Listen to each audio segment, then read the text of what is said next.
സംഘപരിവാറിന്റെ ഹിന്ദുത്വ ഫാഷിസ്റ്റ് രാഷ്ട്രീയ പദ്ധതിയിലെ അനിവാര്യമായ ഒരു ഘടകമായിരുന്നു. RSS എന്താ തെറ്റിയത്? ചെറുതായി ഗാന്ധി ഒന്ന് വെടിവെച്ചു കൊന്നതല്ലേ ഉള്ളൂ.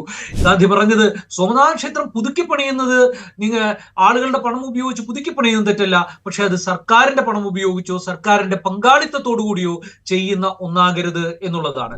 രാഷ്ട്രപിതാവ് മഹാത്മാഗാന്ധിയെ ഹിന്ദുത്വ ഭീകരവാദികൾ വധിച്ചതിൻ്റെ വാർഷിക ദിനമാണ് ഇന്ന്. രാജ്യം രക്തസാക്ഷിത്വ ദിനമായി ആചരിക്കുന്ന ദിനം. RSSൻ്റെ പ്രത്യയശാസ്ത്രത്തിൻ്റെ തുടർച്ചയിലാണ് നാഥുറാം വിനായക് ഗോഡ്സെ മഹാത്മാഗാന്ധിയെ വെടിവെച്ച് കൊല്ലുന്നത്. ആ പ്രത്യയശാസ്ത്രം പിന്നീട് രാജ്യം ഭരിക്കുന്ന കാഴ്ച നമ്മൾ കണ്ടുകൊണ്ടിരിക്കുന്നു.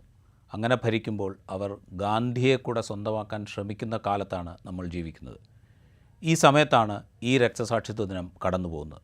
ഈ ദിവസത്തിൽ ഗാന്ധിയെ ഓർക്കാൻ, ഗാന്ധിയുടെ രക്തസാക്ഷിത്വത്തിൻ്റെ പ്രാധാന്യത്തെക്കുറിച്ച് സംസാരിക്കാൻ നമുക്കൊപ്പം എഴുത്തുകാരനും ചിന്തകനും സാമൂഹ്യ നിരീക്ഷകനുമായ പ്രമോദ് പുഴങ്കരയുണ്ട്. സ്വാഗതം ഇൻസൈറ്റിലേക്ക്. പ്രമോദ്, നമ്മളിത് സംസാരിക്കുമ്പോൾ വൈരുദ്ധ്യങ്ങൾ നമ്മുടെ മുമ്പിലുണ്ട്.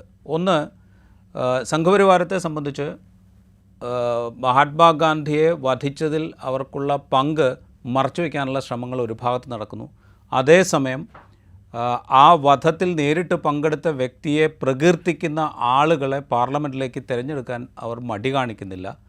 മറ്റൊരു ഭാഗത്ത് മഹാത്മാഗാന്ധി ഞങ്ങളുടെ നേതാവായിരുന്നു എന്ന് സ്ഥാപിച്ചെടുക്കാനുള്ള ശ്രമവും നടക്കുന്നു. ഇങ്ങനെ പല വൈരുദ്ധ്യങ്ങൾ നമ്മുടെ മുമ്പിൽ നിൽക്കുമ്പോഴാണ് നമ്മൾ ഒരു രക്തസാക്ഷിത്വ ദിനത്തിൽ കൂടി കടന്നു പോകുന്നത്.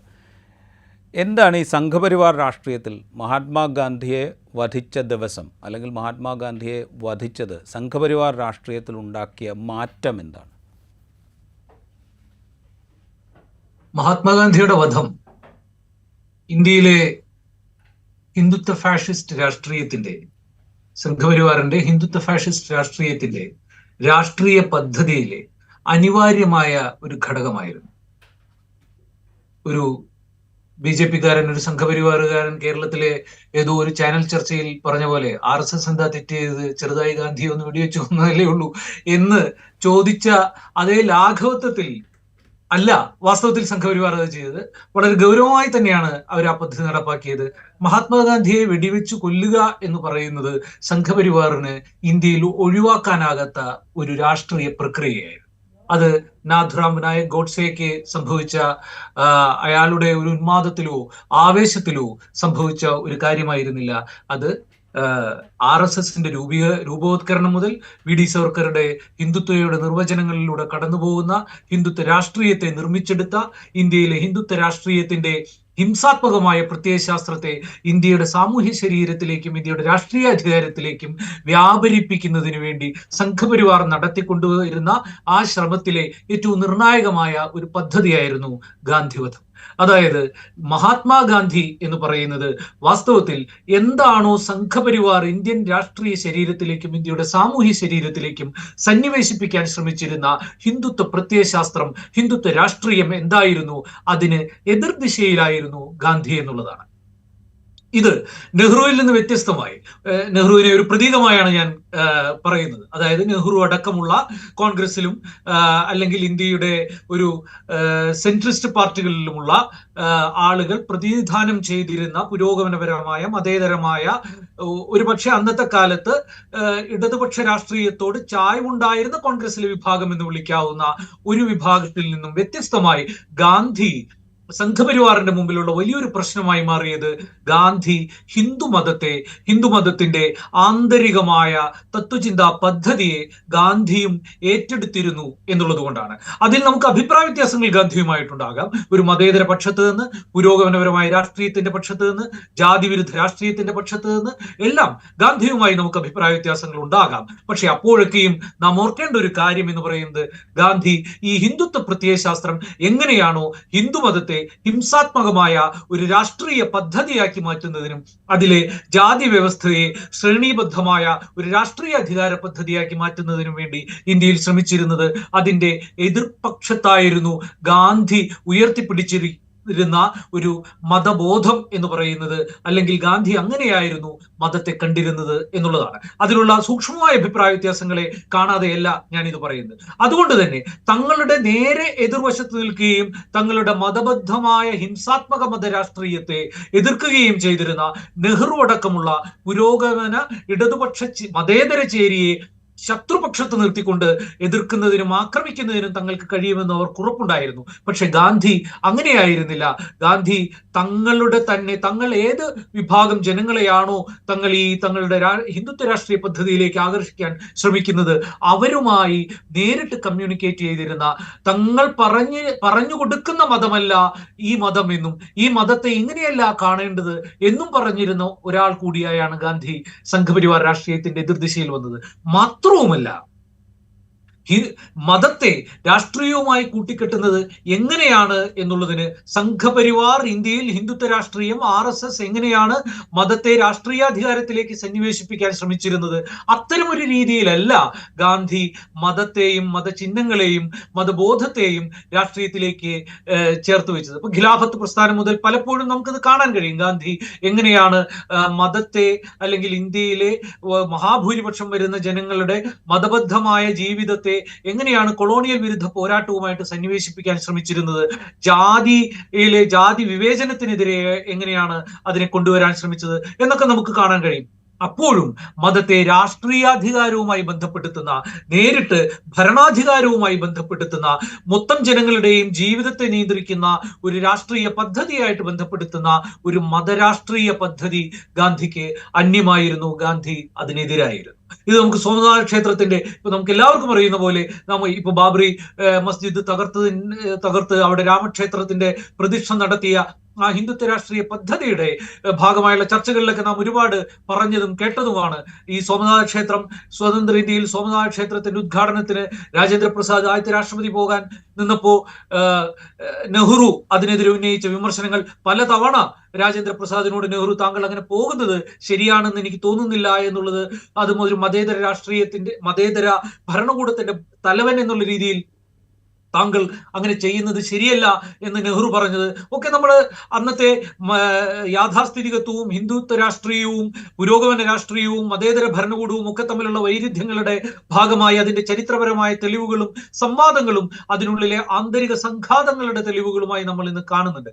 ഒപ്പം തന്നെ നമ്മൾ വിസ്മരിക്കാൻ പാടില്ലാത്തൊന്ന് ഗാന്ധി അതിലെടുത്ത നിലപാട് കൂടിയാണ്. ഗാന്ധി പറഞ്ഞത് സോമനാഥ ക്ഷേത്രം പുതുക്കി പണിയുന്നത് ആളുകളുടെ പണം ഉപയോഗിച്ച് പുതുക്കി പണിയുന്നത് തെറ്റല്ല, പക്ഷെ അത് സർക്കാരിന്റെ പണം ഉപയോഗിച്ചോ സർക്കാരിന്റെ പങ്കാളിത്തത്തോടു കൂടിയോ ചെയ്യുന്ന ഒന്നാകരുത് എന്നുള്ളതാണ്. നോക്കൂ, അതിന്റെ കൃത്യമായ അത്തരത്തിൽ എങ്ങനെയാണോ ഗാന്ധി മതത്തെയും മതവിശ്വാസത്തെയും ഒരു ജനസമൂഹം എങ്ങനെയാണ് ഉപയോഗിക്കേണ്ടത്, അല്ലെങ്കിൽ അതിൽ എങ്ങനെയാണ് അത് പ്രാവർത്തികമാകുന്നത് എന്നുള്ളതിന് മഹാത്മാഗാന്ധി എന്ത് തരത്തിലുള്ള ഒരു നിലപാടാണോ എടുത്തത് അതിന്റെ എത്രയോ എതിർ ധ്രുവത്തിലാണ് സംഘപരിവാർ നിൽക്കുന്നത് എന്നുള്ളത് ഇക്കഴിഞ്ഞ ജനുവരി 22-ന് ഇന്ത്യയുടെ പ്രധാനമന്ത്രി, ഒരു മതേതര രാഷ്ട്രത്തിന്റെ തലവൻ, ഒരു ഭൂരിപക്ഷ മതബദ്ധ രാഷ്ട്രീയത്തിന്റെ പ്രതിഷ്ഠാ ചടങ്ങ്, അതിന്റെ മതരാഷ്ട്രീയ ഹിംസയുടെ പ്രതിഷ്ഠാ ചടങ്ങിൽ പങ്കെടുക്കുകയും അതിനെ ഇന്ത്യയുടെ ഒരു ഔദ്യോഗികമായ ഒരു പരിപാടിയാക്കി മാറ്റിയെടുക്കുകയും ചെയ്തതിലൂടെ കണ്ടു. അതായത് മഹാത്മാഗാന്ധിയെ വെടിവെച്ചു കൊന്ന ഹിന്ദുത്വ രാഷ്ട്രീയം ഇന്ത്യയിൽ 2024 ജനുവരി 22 പ്രാണപ്രതിഷ്ഠയോടുകൂടി ഗാന്ധിയിൽ നിന്നും നരേന്ദ്രമോദിയുടെ പ്രാണപ്രതിഷ്ഠയിലേക്ക് എത്തുമ്പോൾ നാഥുറാം വിനായക് ഗോഡ്സെയിൽ നിന്നും നരേന്ദ്രമോദിയിലേക്ക് കൂടിയാണ് ഇന്ത്യ സഞ്ചരിച്ചത്. അത് VD സവർക്കറിൽ നിന്ന്, ഹിന്ദുത്വ രാഷ്ട്രീയത്തിൽ നിന്ന്, ഗോൾവാർക്കറിലും ഹിഡ്ഗേവാറിലും എല്ലാം നിന്ന്, മഹാത്മാഗാന്ധിയുടെ വധത്തിൽ നിന്ന് നരേന്ദ്രമോദിയിലേക്ക് എത്തുന്നത് ഒരേ കണ്ണിയിലാണ്. സംഘപരിവാർ എന്ന് പറയുന്ന അതിന്റെ ഹിന്ദുത്വ ഫാഷിസ്റ്റ് രാഷ്ട്രീയത്തിന്റെ ഒരേ കണ്ണിയിലാണ് അതെത്തുന്നത്.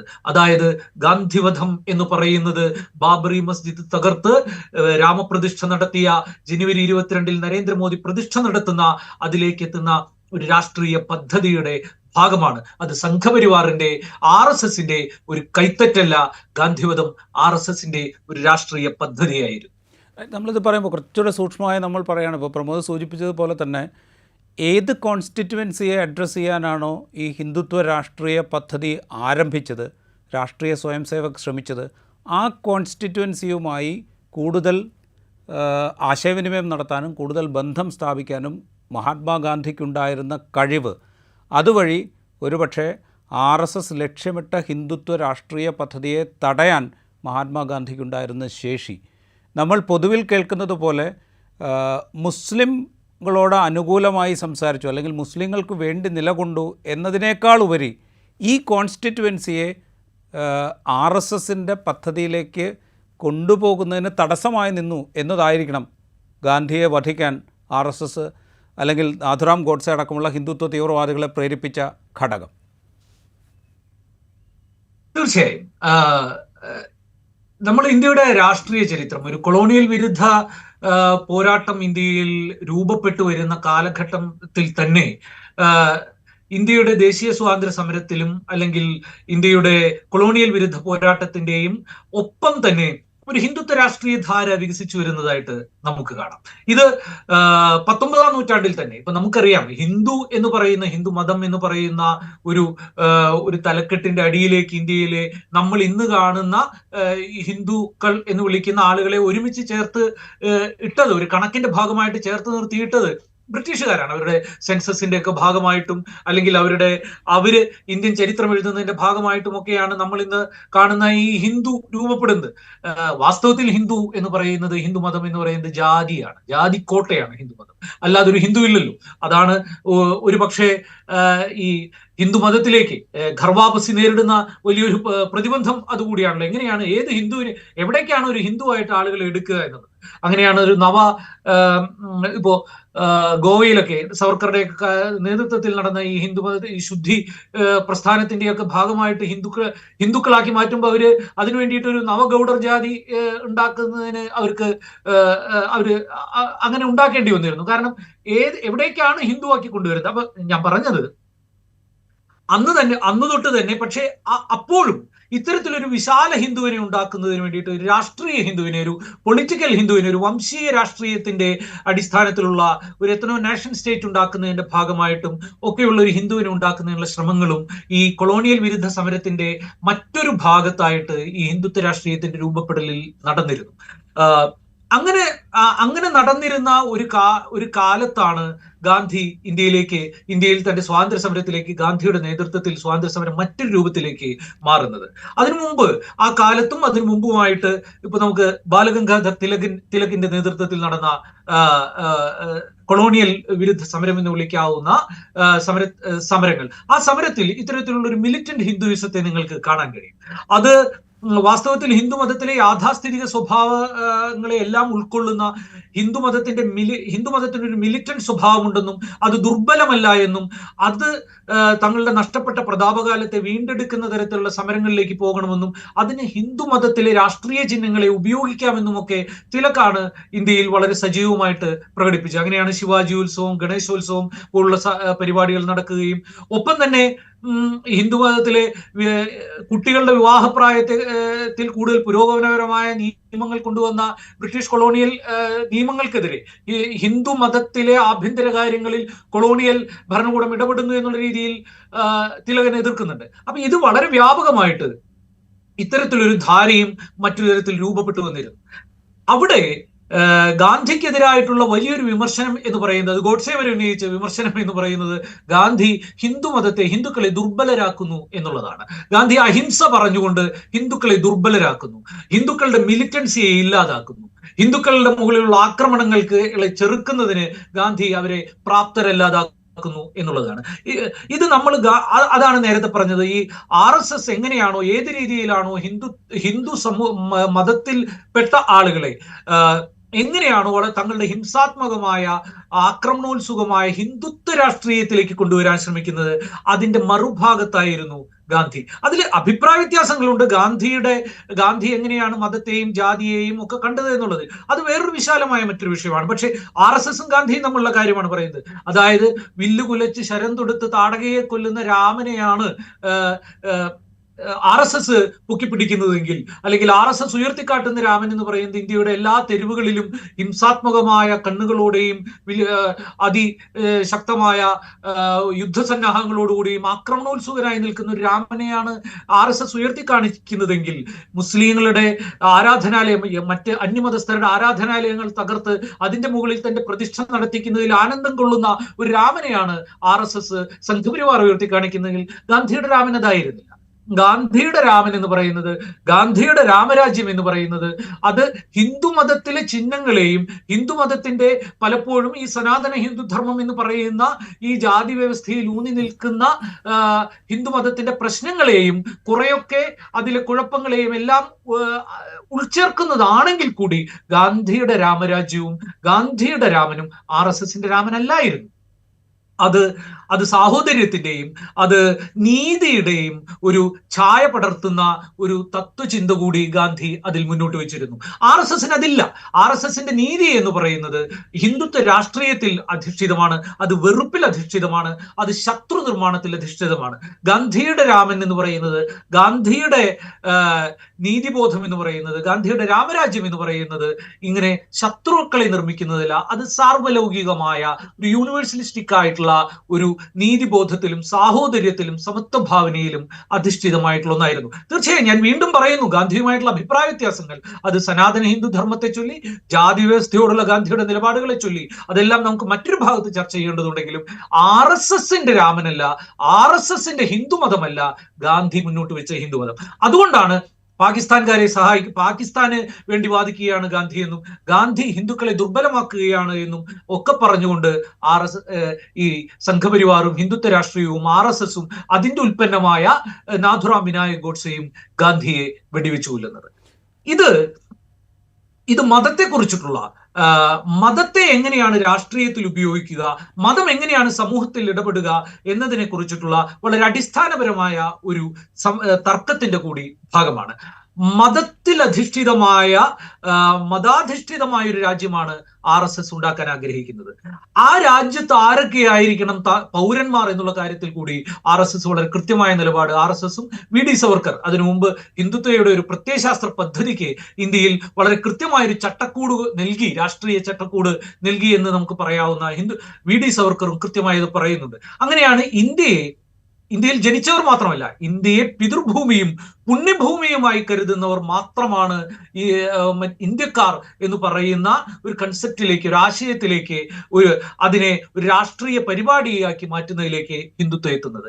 ഗാന്ധിയുടെ ഇന്ത്യ അങ്ങനെ പിതൃഭൂമിയിലും പുണ്യഭൂമിയിലും അധിഷ്ഠിതമായ മനുഷ്യരുടെ ഇന്ത്യയല്ല. ഗാന്ധിയുടെ ഇന്ത്യക്ക് അകത്തും പുറത്തുമുള്ള മനുഷ്യരുടെ വിശാലമായ സാഹോദര്യത്തിന്റെ ഭാവനയിലാണ് ഗാന്ധി ഒരു ദേശത്തെ കണ്ടിരുന്നത്. അതുകൊണ്ട് തന്നെയാണ് ഒരു ദേശരാഷ്ട്രം എന്നുള്ള രീതിയിൽ ഇന്ത്യ രൂപപ്പെടുന്നത് സ്വാതന്ത്ര്യം കിട്ടിയിട്ടാണല്ലോ. അത് കൊളോണിയൽ ഭരണത്തിന് ശേഷം ഇന്ത്യ രൂപപ്പെടുമ്പോൾ അതിന്റെ തലപ്പത്തേക്ക് ഗാന്ധി ഇല്ലാതെ പോകുന്നത്, അല്ലെങ്കിൽ ഗാന്ധി അതിന്റെ സ്വാതന്ത്ര്യാനന്തര ഇന്ത്യയുടെ രാഷ്ട്രീയ വ്യവഹാരങ്ങളിൽ നിന്നും ഗാന്ധി മാഞ്ഞു പോകുന്നത് ഗാന്ധിയുടെ ഇന്ത്യ അല്ല, ശേഷം രൂപപ്പെട്ട ഇന്ത്യ. കാരണം ഗാന്ധിയുടെ ഇന്ത്യ ഒരു സാർവലൗകികമായ സാഹോദര്യത്തിന്റെയും സമഭാവനയുടെയും നീതിബോധത്തിന്റെയും ഒരു ഇന്ത്യയായിരുന്നു. ഞാൻ ഗാന്ധിയുടെ രാഷ്ട്രീയത്തെ പിൻപറ്റുന്ന ആളല്ല. ഞാൻ ഗാന്ധിയുടെ രാഷ്ട്രീയത്തിന്റെ നിരവധി കാര്യങ്ങളിൽ ഗാന്ധിയുടെ രാഷ്ട്രീയത്തിന്റെ വിരുദ്ധമായ രാഷ്ട്രീയ ധാരണകളും ഒക്കെ രൂപപ്പെടുത്തുന്ന ഒരു രാഷ്ട്രീയ ബോധമാണ് ഞാൻ ഒരുപക്ഷെ പിൻപറ്റുന്നത്. പക്ഷേ അത് ചരിത്രത്തിൽ ഒരാളുടെ പങ്കിനെ, ഒരു കാലത്തിന്റെ പങ്കിനെ, ഒരു വ്യക്തി എന്ന് പറയുന്നത് ആ കാലത്തിന്റെ സൃഷ്ടിയാണ്, ആ കാലത്തിന്റെ പങ്കിനെ വിശകലനം ചെയ്യുമ്പോൾ, വിലയിരുത്തുമ്പോൾ നമ്മളെ അത് സ്വാധീനിക്കാൻ പാടില്ല. അത് ഗാന്ധിയുടെ ഇന്ത്യ എന്ന് പറയുന്നത്, ഗാന്ധിയുടെ രാമൻ എന്ന് പറയുന്നത്, ഗാന്ധിയുടെ രാമരാജ്യം എന്ന് പറയുന്നത് ഒരിക്കലും സംഘപരിവാറിൻ്റെതല്ല. ആ നീതിബോധത്തിനെയും ആ സാഹോദര്യത്തിനെയും ആ സാർവത്രികമായ മനുഷ്യരാശിയുടെ വിശാലമായ ജീവിതാവബോധത്തിനെയും തള്ളിക്കളയുന്ന സങ്കുചിതമായ ക്ഷുദ്രമായ അതിദേശീയതയുടെ ഒരു ഹിന്ദുത്വ ഫാഷിസ്റ്റ് രാഷ്ട്രീയത്തിന്റെ വാദത്തെ നിർത്തുന്ന സംഘപരിവാറിന് അതുകൊണ്ടാണ് പറഞ്ഞത് ഗാന്ധിയെ ഇല്ലാതാക്കുക എന്ന് പറയുന്നത് അവരുടെ ചരിത്രപരമായ ഒരു ആവശ്യം കൂടിയായിരുന്നു. നമ്മളിത് പറയുമ്പോൾ ഇപ്പോൾ ഓഫ് ലൈറ്റ് NCERTയുടെ പുസ്തകങ്ങളിൽ നിന്ന് ചില ഭാഗങ്ങൾ ഗാന്ധി വധവുമായി ബന്ധപ്പെട്ട ചില പാരഗ്രാഫുകളൊക്കെ നീക്കം ചെയ്യുന്ന ഘട്ടത്തിൽ തുഷാർ ഗാന്ധി പറയുന്നുണ്ട് അതവർക്ക് നീക്കം ചെയ്യേണ്ടി വരും. കാരണം അവരുടെ പദ്ധതിയെ ഏറ്റവും അധികം എതിർക്കുന്നത് ഇപ്പോഴും ഗാന്ധിയാണ്. അതായത് അദ്ദേഹത്തെ വധിച്ചതിന് ശേഷം ഒരു 4-5 പതിറ്റാണ്ട് അല്ലെങ്കിൽ 6 പതിറ്റാണ്ട് കഴിഞ്ഞ് 7 പതിറ്റാണ്ട് കഴിഞ്ഞതിന് ശേഷവും അവരുടെ പദ്ധതിയെ എതിർത്തുകൊണ്ടിരിക്കുന്നത് ഗാന്ധി തന്നെയാണ് എന്ന് തുഷാർ ഗാന്ധി സൂചിപ്പിക്കുന്നുണ്ട്. ഈ ഘട്ടത്തിൽ പോലും ഗാന്ധി സംഘപരിവാറിന് ഒരു മറികടക്കാനാവാത്ത ബിംബമായി അല്ലെങ്കിൽ മറികടക്കാനാവാത്ത വ്യക്തിത്വവും ആശയവുമായി തുടരുന്നുണ്ടോ?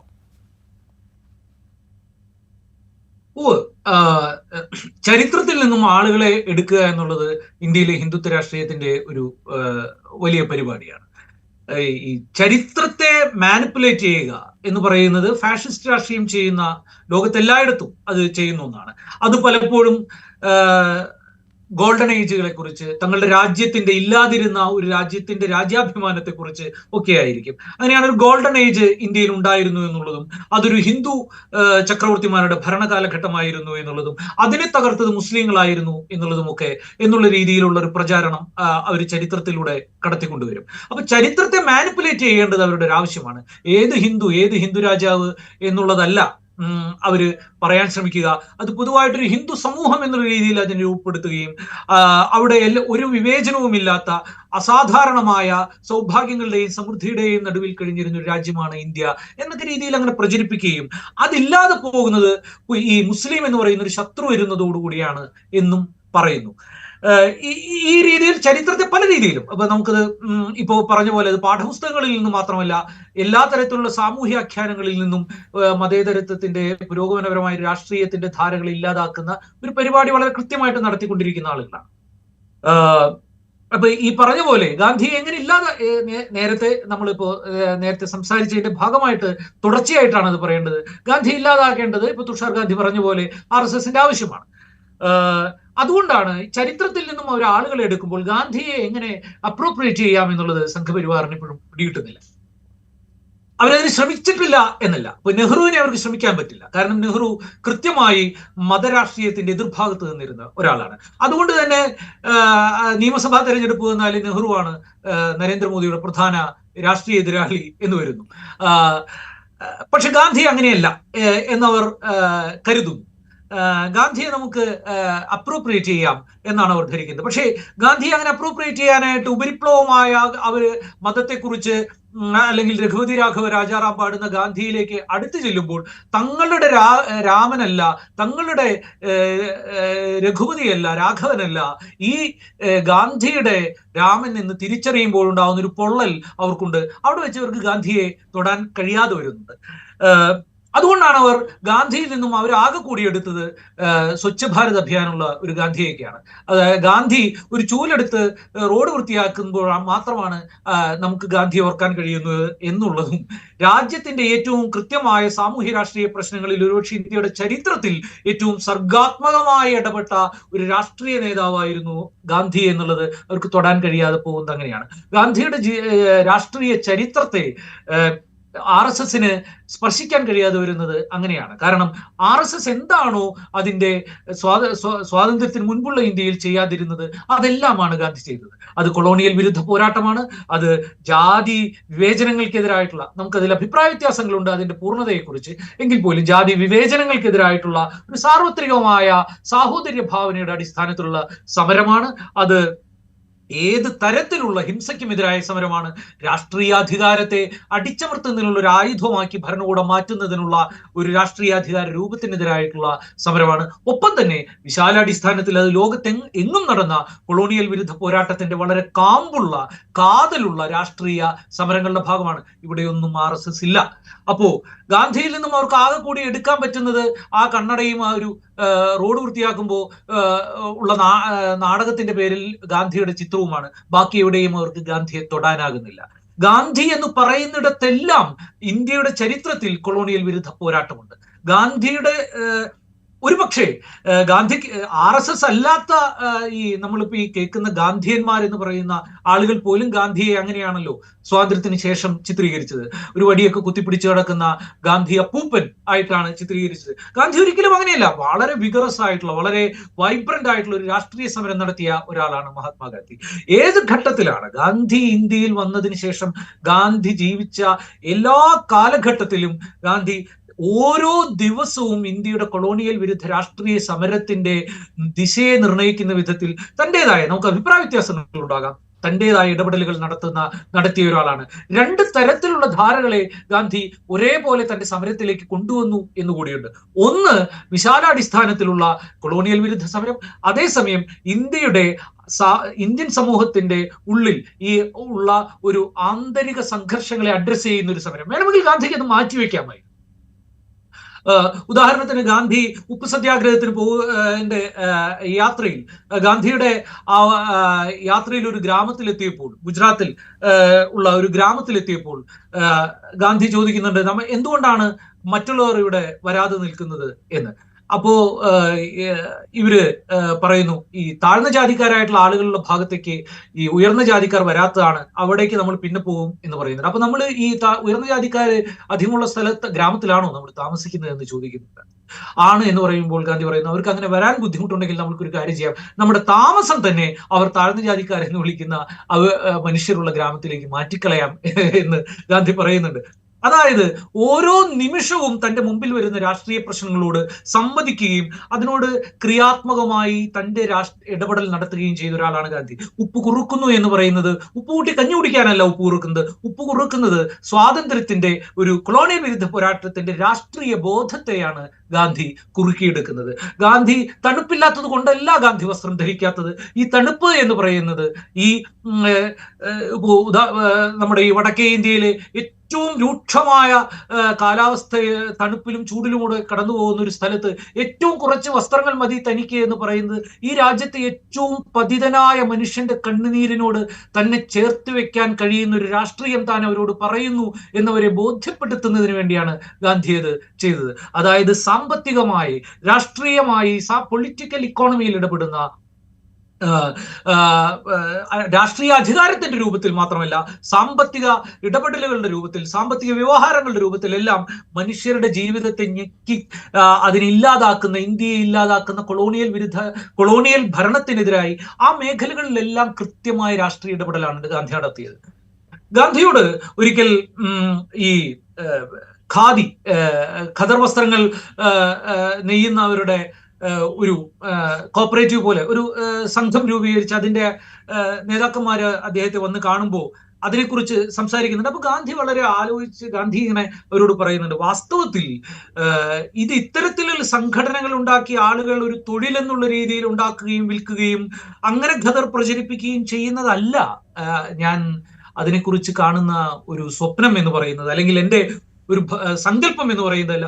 ഓരോ മനുഷ്യനും അവന് ആവശ്യമുള്ള ഖദർ വസ്ത്രം, ആ തുണി നെയ്ത് അവന്റെ വീട്ടിൽ അയാൾ തന്നെ നെയ്തെടുക്കുന്ന ഒരു സ്വാശ്രയമായ ജീവിതത്തിന്റെ പോരാട്ടത്തിന്റെ ഒരു ഭാഗമായാണ് ഞാൻ ഈ ഖദറിനെ, ഈ ചർക്കയെ കാണുന്നത് എന്ന് പറയുന്നത്. നോക്കൂ, അതായത് ആളുകൾ രാവിലെ എഴുന്നേറ്റ് കഞ്ഞിപ്പശ മുക്കിയ ഖദറിട്ട് നടക്കുന്നതിന് വേണ്ടിയല്ല ഗാന്ധി ഖാദിയെ കാണുന്നത്. അതൊരു രാഷ്ട്രീയ ബോധത്തിന്റെ, ഒരു ജീവിതാവബോധത്തിന്റെ കൂടി ഭാഗമായിട്ടാണ് കാണുന്നത്. ഇപ്പൊ മുതലാളിത്തത്തെ കുറിച്ച്, അല്ലെങ്കിൽ വെസ്റ്റേൺ സിവിലൈസേഷനെ കുറിച്ച് ഇതൊക്കെ പറയുമ്പോൾ ഈ ഒരു അഭിപ്രായ വ്യത്യാസങ്ങളില്ല എന്നല്ല ഞാൻ പറയുന്നത്. ഞാൻ അതിന്റെ ഒരു വിശകലനമാണ് പറയുന്നത്. എന്റെ അഭിപ്രായങ്ങളിൽ പല അഭിപ്രായ വ്യത്യാസങ്ങളും കൃത്യമായി എനിക്കതിലുണ്ട്. ഗാന്ധി വെസ്റ്റേൺ സിവിലൈസേഷനെ കുറിച്ച് പറഞ്ഞല്ലോ, it would be a good idea എന്നാണ് ഗാന്ധി പറയുന്നത്. വ്യാവസായിക മുതലാളിത്തത്തെ കുറിച്ച്, ഇതിനെക്കുറിച്ചെല്ലാം ഗാന്ധിക്ക് വ്യത്യസ്തമായ കാഴ്ചപ്പാടുകൾ ഉണ്ടായിരുന്നു. ഈ കാഴ്ചപ്പാടുകളെല്ലാം ഗാന്ധി പല രീതിയിൽ അതിനോട് പ്രതികരിക്കുക കൂടി ചെയ്തിട്ടുണ്ട്. ഇപ്പോ സ്വകാര്യ സ്വത്തിനെ കുറിച്ച്, മുതലാളിമാരെ കുറിച്ച്, മുതലാളിത്തത്തെ കുറിച്ചെല്ലാം ഗാന്ധിക്കുള്ള ധാരണ എന്ന് പറയുന്നത് അതിനെതിരായിരുന്നു. തീർച്ചയായിട്ടും ഒരു ട്രസ്റ്റിഷിപ്പ് എന്നൊക്കെ കുറിച്ചൊക്കെ ഗാന്ധി സംസാരിക്കുമെങ്കിൽ പോലും സ്വകാര്യ സ്വത്ത്, സ്വകാര്യ മൂലധനം, മുതലാളിമാർ, അവരുടെ ചൂഷണം, ഇതിനെക്കുറിച്ച് ലോകത്ത് അന്ന് തന്നെ ഇപ്പോ മാർക്സിസത്തിന്റെ ഭാഗമായിട്ടായാലും സോഷ്യലിസ്റ്റ് ചിന്താധാരകളുടെ ഭാഗമായിട്ടായാലും ഒക്കെ ഉയർന്നു വന്ന ചിന്താ പദ്ധതികളുടെ ദാർഢ്യമോ ഉറുക്കമോ അല്ലെങ്കിൽ വിശകലനപരമായ സൂക്ഷ്മതയോ ഒരുപക്ഷെ നമുക്ക് ഗാന്ധിയിൽ കാണാനാവില്ല. അതിന് പല കാരണങ്ങളുമുണ്ട്. ഒന്ന്, ഗാന്ധിയുടെ രാഷ്ട്രീയ ധാരണ അങ്ങനെ തന്നെയായിരുന്നു എന്നുള്ളതാണ്. അതൊരു അജ്ഞതയുടെ ഭാഗമായിട്ട് ഞാൻ കാണുന്നില്ല. അതിനോട് നമുക്ക് എതിർപ്പുമുണ്ട്. ഒപ്പം തന്നെ മറ്റൊന്നു കൂടിയുണ്ട്, ഇന്ത്യൻ സാഹചര്യത്തെ കൂടി ഗാന്ധി മറ്റു രീതിയിൽ കാണാൻ ശ്രമിച്ചു എന്നുള്ളതാണ്. അതുകൊണ്ടാണ് ഏതോ വീടിന്റെ തട്ടിൻപുറത്ത് കിടന്നിരുന്ന ഒരു തക്ലി, ഒരു ചർക്ക ഗാന്ധി വീണ്ടെടുക്കുന്നത് നമുക്ക് കുപ്പായം തുന്നാനുള്ളൊരു യന്ത്രം കിട്ടിയല്ലോ എന്നുള്ളത് കൊണ്ടല്ല. ആ തക്ലിയുടെ, ആ ചർക്കയുടെ ശബ്ദം എന്ന് പറയുന്നത് ഇന്ത്യയുടെ സ്വാതന്ത്ര്യ സമരത്തിന്റെ, കൊളോണിയൽ വിരുദ്ധ സമരത്തിനെ മുന്നോട്ട് കൊണ്ടുപോകാവുന്ന ചക്രങ്ങളുടെ ശബ്ദമാണെന്നും ഈ ചക്രങ്ങളുടെ ശബ്ദം ഒരു ജനതയുടെ ചെവിട്ടിൽ വളരെ കൃത്യമായി അവർക്ക് അതിനെ ഡീകോഡ് ചെയ്യാൻ പറ്റുമെന്നും ആ ചർക്ക തിരിയുമ്പോൾ അവർ കേൾക്കുന്നത് സ്വാതന്ത്ര്യം സ്വാതന്ത്ര്യം സ്വാതന്ത്ര്യം എന്നുള്ള ഒരു താളമായിരിക്കുമെന്നും ഗാന്ധി തിരിച്ചറിഞ്ഞതുകൊണ്ടാണ്. അല്ലാണ്ട് കേവലമായിട്ട് നൂൽ നിൽക്കുക മാത്രമല്ല അതിൽ ചെയ്തത്.